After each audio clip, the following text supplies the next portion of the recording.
My wife had moved into her mother's house to take care of her. So, I decided to surprise her and went over there with our 7-year-old son. The front door was slightly ajar. My son peeked inside and tugged on my shirt. "Dad, look, be quiet." I swear I didn't wake up expecting to become the villain in my own story, but someone had to tell the truth. When I pulled into my mother-in-law's driveway at 11:47 on a Saturday morning, with a box of Krispy Kreme donuts and my 7-year-old son Lucas by my side, I thought I was doing something nice, something supportive. My wife, Sarah, had been caring for her terminally ill mother for 6 weeks, hardly ever coming home. She was always exhausted when she did visit, always stressed, always talking about how hard it was to watch Linda waste away from stage 4 pancreatic cancer. I wanted to help, surprise her, show her she wasn't alone. But when we reached the porch, I noticed the door was slightly ajar. Not much, just a centimeter, enough to hear voices inside. Lucas held my hand. "Dad," he whispered, "something's weird." I was about to knock when Lucas, being a curious kid, peeked through the crack. Then he went completely still. His fingers tightened around mine, and he looked up at me with the widest eyes I'd ever seen. "Dad, look." Quiet. I leaned in and peered through the opening. The living room was fully visible, blankets everywhere, pill bottles lined up on the coffee table like theater props, medical equipment I had helped pay for leaning and used in the corner. But that wasn't what made my stomach drop. It was the laughter. Sarah's mother, Linda, was sitting on the couch wearing a silk robe, a glass of red wine in her hand, scrolling through her phone feed. Not sick, not dying, not even tired. Her hair was done, her makeup perfect. She looked healthier than I did. Sarah was next to her, holding her phone. "Okay, Mom. One more photo. This is for the midday update. Make a sad face, like you're really suffering." Linda rolled her eyes but made a pained expression. Weak, suffering, Oscar-worthy. Sarah snapped the photo and smiled. "Perfect. Going straight to GoFundMe. Should bring in another couple thousand by tonight." My blood ran cold. "GoFundMe." Lucas tugged on my shirt. "Dad, what's GoFundMe?"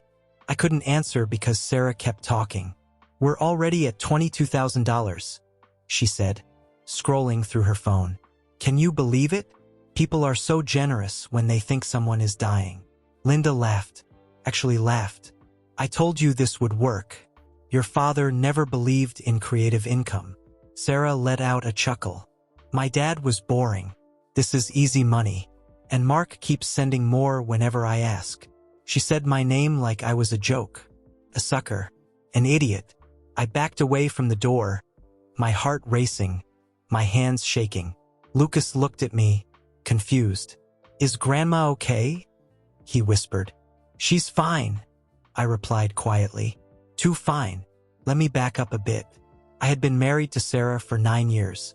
I met her when I was 27, working as a software engineer at a mid-sized company in Austin. She was a marketing coordinator, beautiful, smart, ambitious. We dated for 2 years before I proposed. Life was good. We bought a house, had Lucas, built what I thought was a solid marriage. Money was never an issue. My salary was $120,000 a year. Sarah made $65,000. We lived comfortably, always saved, took nice trips. Until 6 weeks ago when everything changed. Sarah called me at work at 2:17 p.m., crying, sobbing.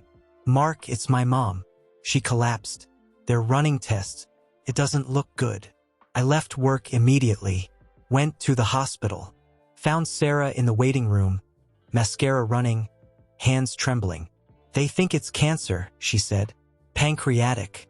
They're doing a biopsy, but the doctors said it looks advanced." I hugged her while she cried, called my boss, took 3 days off, stayed in waiting rooms, supported my wife through the worst moment of her life. The diagnosis came 2 days later. Stage 4 pancreatic cancer, 6 months to live, maybe a year with aggressive treatment. Linda was 62, too young, too healthy. The diagnosis was like a punch to the gut. "She needs to start treatment immediately," Sarah told me, crying. "But the insurance doesn't cover everything. We're going to have to pay out of pocket." About She paused, calculating. About $40,000. We'll figure it out, I said. Whatever she needs. Sarah hugged me tight. I need to move into her house. Take care of her. She needs someone there 24/7. For how long? I don't know. For as long as she has. I didn't question it. How could I? My mother-in-law was dying. My wife needed to care for her. That's how families work. Sarah moved out the next day, took a leave of absence from work, assumed the role of full-time caregiver, and I sent the first check, $8,000 from our savings. For medical costs, Sarah said. Gauze, medications, equipment. I sent it without hesitation. The first strange thing I noticed was 3 weeks ago. Sarah posted on Facebook, Day 21 caring for my mom. The hardest thing I've ever done. Watching her suffer breaks my heart. Please pray for us. The photo showed Linda in a hospital bed, tubes in her nose, eyes closed, looking frail. 600 comments. Praying. Stay strong. Sending love. But something about the photo bothered me. The timestamp. It was taken at 7:13 p.m. Sarah always said Linda was asleep every day by 6 p.m. because the pain medication knocked her out. I convinced myself I was imagining things. That grief makes you paranoid. Until I noticed the manicure. In the photo Sarah posted 2 days later, another heartbreaking update, her nails were done. Perfect French manicure, professional. That costs at least $60. Sarah? I asked during one of the rare calls she made home. Did you get your nails done? What? No. Why? In yesterday's photo. Your nails look fresh. Silence. Then, oh, that photo is from last week. I just posted it late. I haven't had time for self-care. Mark. I'm busy trying to keep my mother alive. Guilt hit me immediately. Of course she hadn't gotten her nails done. I was being ridiculous. Except for the fact that the photo's metadata, which I checked because I couldn't shake the weird feeling, showed it had been taken the same day it was posted. The second strange thing happened 2 weeks ago. Our joint credit card bill arrived. I always reviewed it, a habit inherited from my finance-obsessed parents. Item: DoorDash, $147.63. Date: 3 days ago. I called Sarah. Hey, quick question. Did you order DoorDash? Yes, I was too tired to cook. Is that a problem? No. Just that $147 is a lot for delivery food. Mom can't eat much, but when she can, I order whatever she wants. She's dying, Mark. I'm not going to deny her comfort food. Right? Of course. Sorry. But $147 for someone who could barely eat. That was sushi for 4 people. Expensive sushi. I looked at the previous week's statement. Another DoorDash, $160. And another, $120. In 3 weeks, Sarah had spent over $800 on delivery for someone who, theoretically, couldn't keep food down. The third strange thing happened 10 days ago. Sarah posted another update. Mom had a terrible night. The pain is unbearable. We're considering hospice care. The photo showed Sarah exhausted. No makeup, hair in a messy bun. Strong and suffering. But in the background, almost unnoticeable, was a Neiman Marcus bag. I zoomed in. Confirmed. Neiman Marcus, the luxury department store where a t-shirt costs $300. I checked our card. No charge from Neiman Marcus, which meant she had used cash or another card. I thought maybe it was old, maybe it was there before Linda got sick. But my instinct screamed otherwise. For days later, I hired a private investigator. His name was James Rodriguez, a former Houston police detective for 23 years, now owner of Rodriguez Investigations. His website had testimonials from divorce lawyers and insurance fraud cases. I called from my car during lunch. I think my wife is lying about her mother's illness. What makes you think that? I told him about the photos, the spending, the inconsistencies. Could be stress, he said. People act strange during terminal illnesses. Or she's lying. What do you want me to find out? If Linda is really sick, medical records, the truth. That's not legal, he replied. Without consent. I need to know if my wife is lying to me. He was silent. I can do surveillance, document what I see. If your mother-in-law is healthy, it will be evident. How much? $2,000 for a week, plus expenses. I transferred the money that afternoon. James called me 3 days later at 6:47 p.m. We need to talk in person. We met at a coffee shop across town. He slid a folder across the table. Your mother-in-law isn't sick. My stomach dropped. Are you sure? Absolute. I watched the house for 3 days. Linda leaves every day at 9:30 a.m. Goes to yoga, then lunch at expensive restaurants, then shopping. Yesterday she came back with bags from Nordstrom, Sephora, and Williams-Sonoma. He showed me the photos. Linda in workout clothes, laughing with friends outside a yoga studio. Linda eating lunch, drinking wine, looking healthy and vibrant. Linda carrying bags, smiling. No sick woman moved like that. There's more, James said. I searched public health databases, open records. Linda hasn't been treated at any hospital in the last 3 months. No ER visits, no oncology appointments. Are you sure? I am. Whatever your wife told you, it's a lie. My hands were shaking. Can you prove this legally? I can get medical records with a proper subpoena. If she's been to any doctor recently, we can request those records. But, Mr. Shen, he leaned forward. If your wife is pretending her mother has cancer, that's fraud, especially if money is involved. Do they have a GoFundMe? His expression turned serious. How much have they raised? I don't know. Sarah mentioned it once, but said she didn't want to ask people for money. Check now. I grabbed my phone, searched Sarah's name plus GoFundMe. Found it instantly. Help Linda fight stage 4 cancer. Current total, $22,890. My vision blurred. Jesus, James murmured. This is serious fraud. Wire fraud, if they're using online platforms. Federal crime. What do I do? Document everything. Get medical proof that Linda is healthy. Report it to GoFundMe and the authorities. And Mr. Shun, he looked at me seriously. Find a divorce lawyer today. The next morning, I contacted Dr. Patricia Vance. She was Linda's primary care physician. I knew because I'd seen paperwork when she visited us last Christmas. I called the office and explained I was Linda's son-in-law and was concerned about the diagnosis. Mr. Shun, I cannot discuss medical records without consent. I understand, but my wife claims Linda has stage 4 pancreatic cancer. We are sending money for treatment. I just need to know if this is true. Silence. Then, Mr. Shun, Linda does not have cancer. She came in for a routine checkup 6 weeks ago. Perfectly healthy. Blood work was normal. We didn't even order imaging. My throat tightened. Are you absolutely sure? Completely. She is my patient. I would know. Can you put that in writing? Not without a subpoena or Linda's consent. What if I say there's fraud involved? That people donated over $20,000 based on a false cancer diagnosis. Her tone changed. That is illegal. I know. I need proof. Find a lawyer. Ask him to subpoena my records. I will cooperate fully. I hired Alexander Martinez that afternoon. Martinez and Associates. Family law. 22 years practicing in Texas. Experience with high-asset divorces and fraud cases. Mr. Shun, what you are describing is serious.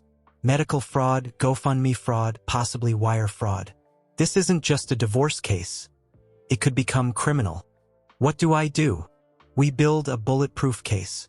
Medical records proving Linda is healthy.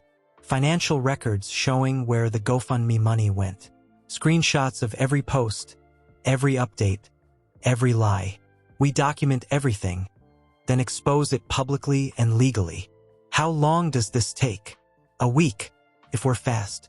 Today, I'll file the motion to subpoena Linda's medical records.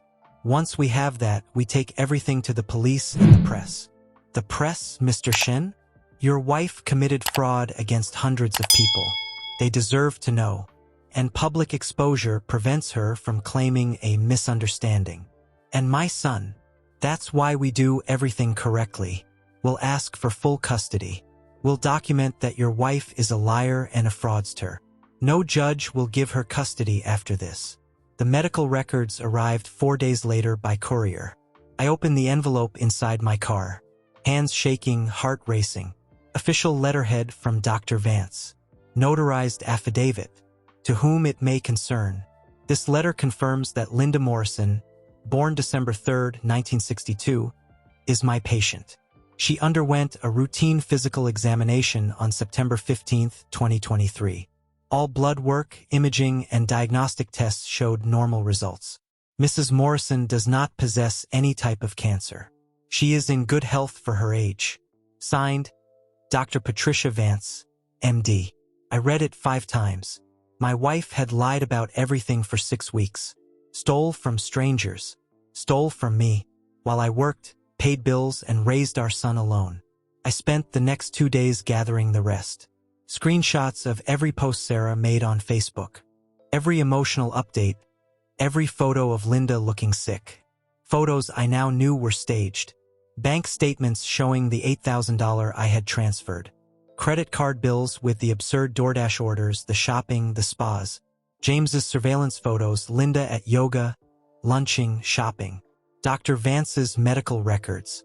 Alexander compiled everything into a legal dossier. This is the strongest fraud case I've seen in 5 years. The DA will have no problem pressing charges. When do we act? Tomorrow.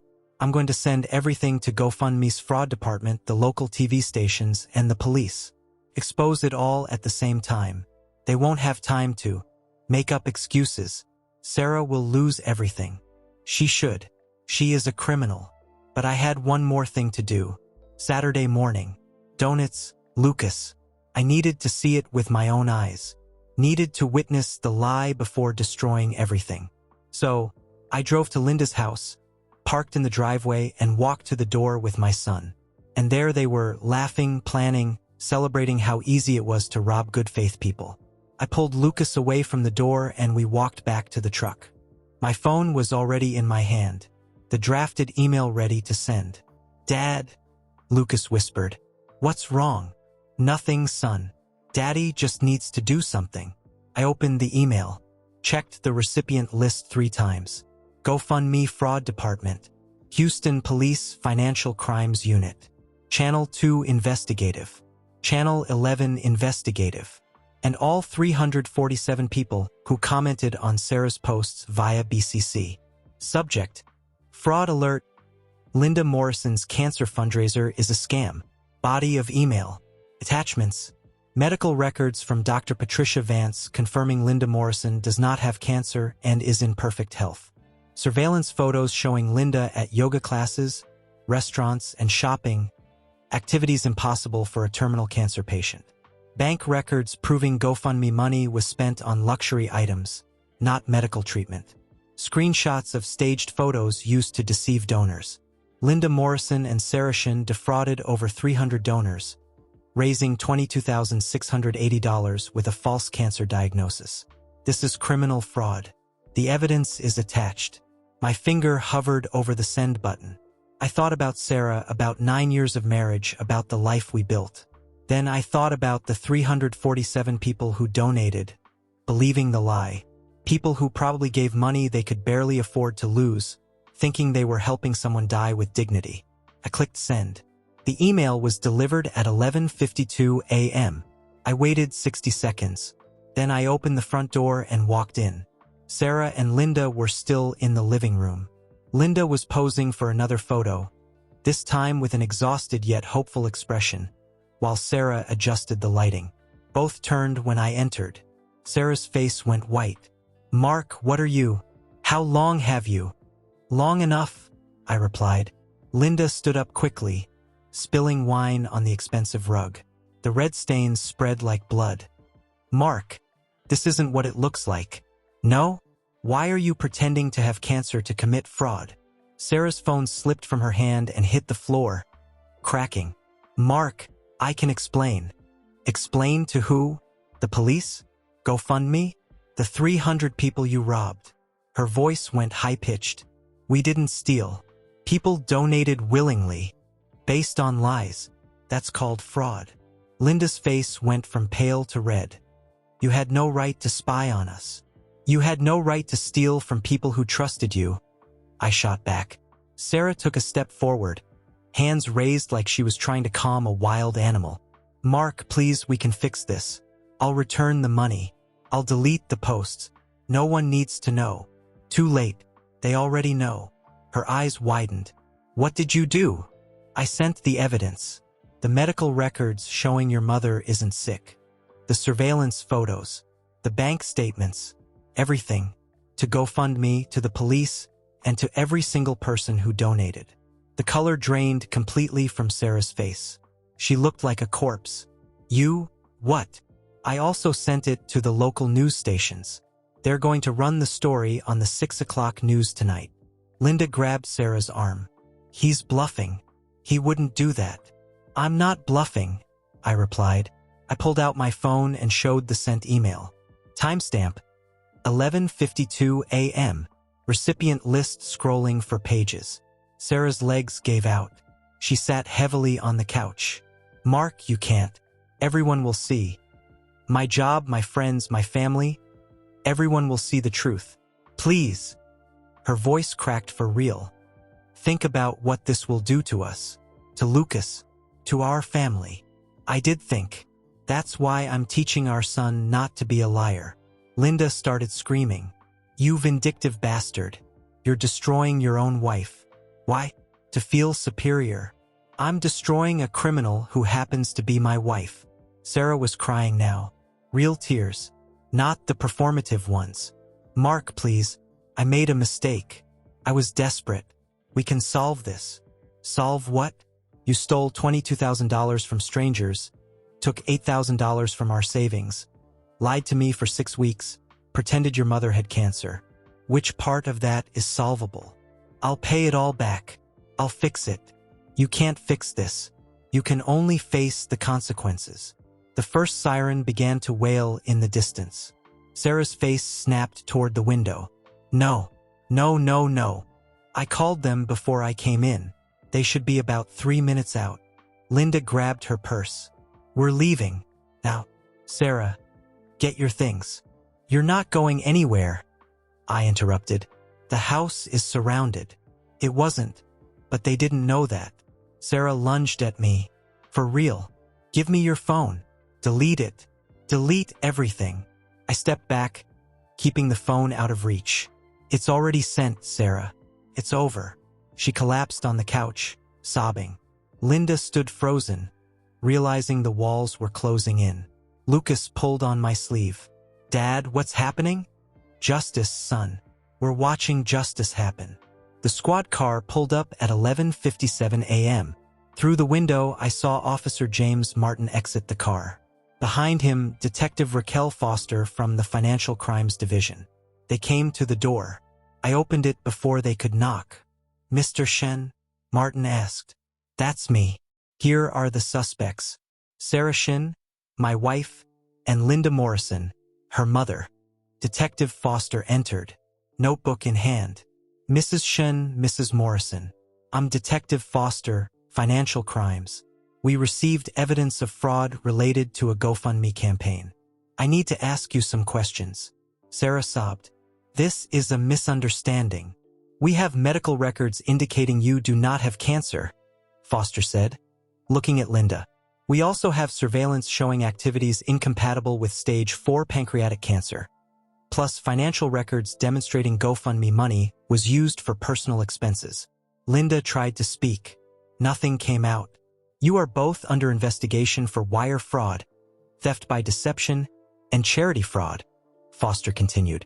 These are serious charges. We need you to come to the station to make a statement. Are we under arrest? Sarah whispered. Not yet, but that could change depending on cooperation. Sarah looked at me, makeup smeared, hair disheveled. The acting was over. Mark, please, don't let them do this. You did this to yourself. Martinez cleared his throat. Mr. Shun, did you provide the evidence we received? Yes, my lawyer compiled everything. It's legitimate. We need your full statement. Can you come in this afternoon? I can. The detective motioned for Sarah and Linda to go with her. The two walked toward the door, staggering. Sarah looked back one last time. Mark, think of Lucas. You're doing this in front of our son. I looked at Lucas beside me, then at her. I am thinking of Lucas. I'm teaching him that liars face consequences. That stealing is wrong. That you don't hurt people and just move on. I'm his mother. You're a criminal who happens to be his mother. They were escorted to the patrol cars while neighbors came out to watch. Someone filmed it. By nightfall, this would be on all social media. At 6:07 p.m., Channel 2 aired the story. Lucas and I were at my brother's house. I called him as soon as the police left, told him everything, and he invited us to stay there. We watched the report together. A local GoFundMe campaign created to raise money for a mother's cancer treatment has been exposed as a fraud. Sarah Shin and Linda Morrison allegedly faked a stage 4 cancer diagnosis to solicit donations from the community. More than 300 people donated over $22,000, believing they were helping a woman on the brink of death. The report then showed Sarah's Facebook posts, the staged photos, Linda looking sick. Medical records obtained by investigators confirm that Linda Morrison does not have cancer and is in good health. Surveillance images show Linda engaging in normal activities. Yoga, shopping, dining at restaurants, activities incompatible with a terminal illness. Cut to James's surveillance photos. Linda leaving yoga class. Linda shopping. Linda drinking wine at lunch. Both are now under investigation for wire fraud and charity fraud. GoFundMe has frozen the campaign and is working with authorities to refund the victims. Cut to Detective Foster. This is a clear case of fraud. These women exploited people's generosity and compassion for personal gain. We take cases like this very seriously. The anchor's face was grim. If convicted, Shun and Morrison could face up to 20 years in prison. We will continue to follow the case. My brother put the remote on the table and stared at me. Are you okay? Yes. It was brutal, but it had to be. Lucas climbed into my lap. Dad, is Mom going to jail? Probably, son. For how long? I don't know. That depends on the judge. I'll still see her if you want. He thought for a bit. I don't know if I want to. That's okay. You don't have to decide now. The backlash was immediate and total. By Sunday morning, Sarah's Facebook posts had been shared over 15,000 times. All local news channels had picked up the story. National outlets were calling it one of the most brazen charity frauds in recent years. The comments on Sarah's posts were devastating. I donated $200. I trusted you. You are disgusting. My mom died of cancer. You made a mockery of her suffering. I hope you rot in prison. GoFundMe released a statement. We have closed the campaign and are working with police. All donors will be fully refunded. GoFundMe does not tolerate fraud. Sarah's employer, a mid-sized marketing firm, also released a note. We have terminated Sarah Shan effective immediately. We do not tolerate fraud or unethical behavior. Linda's friends abandoned her. The yoga studio banned her. The restaurants where she was photographed issued statements condemning her actions. Both became social pariahs overnight. The criminal charges came 3 days later. Sarah and Linda were charged with wire fraud, federal crime, up to 20 years. Theft by deception, state crime, up to 2 years. Charity fraud, state crime, 2 to 10 years. Maximum possible sentence, over 40 years each. Alexander called me with the news. The prosecutor is going to be ruthless. Public pressure is enormous. They can't be lenient. What now? Arraignment hearing in 2 weeks. Then trial, which could take 6 to 12 months. But Mr. Shen, they are going to prison. There is no doubt. Good. I'm also filing for divorce and requesting full custody of Lucas. Given the circumstances, you will get it. Sarah will fight. Let her fight. She's a convicted criminal or will be soon. No judge grants custody to someone going to serve time. The divorce was finalized months later. I got full custody of Lucas. Sarah got supervised visits 2 hours a week once she was released. The criminal trial was straightforward. The evidence was overwhelming. The jury took 4 hours to decide. Guilty on all charges. Judge Michael Torres sentenced Sarah to 12 years in federal prison. Linda received 8 years, slightly less because she wasn't the one who created the GoFundMe. What you did, Judge Torres said at sentencing, was not just theft. It was a betrayal of human compassion. People donated because they believed you were suffering. They gave from their hearts and you exploited that. You deserve every year of this sentence. Sarah cried, begged for leniency, talked about Lucas needing his mother. The judge was unmoved. You should have thought of your son before committing fraud. 2 years after everything fell apart, Lucas and I were doing okay. We moved to another neighborhood. Fresh start. New memories. Lucas was in 3rd grade, doing well in school, going to therapy once a week to process everything. How do you feel about your mom? Asked Dr. Jennifer Park, a child psychologist with 18 years of experience. I don't know, Lucas replied. I love her, but I'm mad at her. That's okay. You can feel both things. Dad says she made bad choices. Your dad is right, but that doesn't mean you can't love her. Do you still love Mom? Lucas asked me that night. I thought about the 9 years of marriage, about believing in someone who never really existed. I love who I thought she was, not who she really is. That's sad. It is.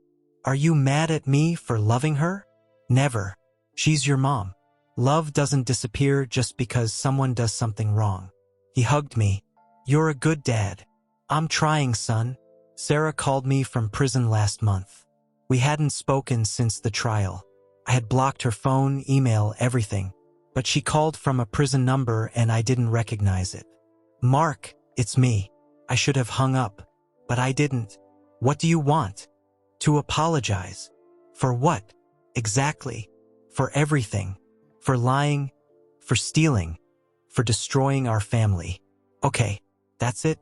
Just everything? What do you want me to say, Mark? That you forgive me? I don't. That you understand?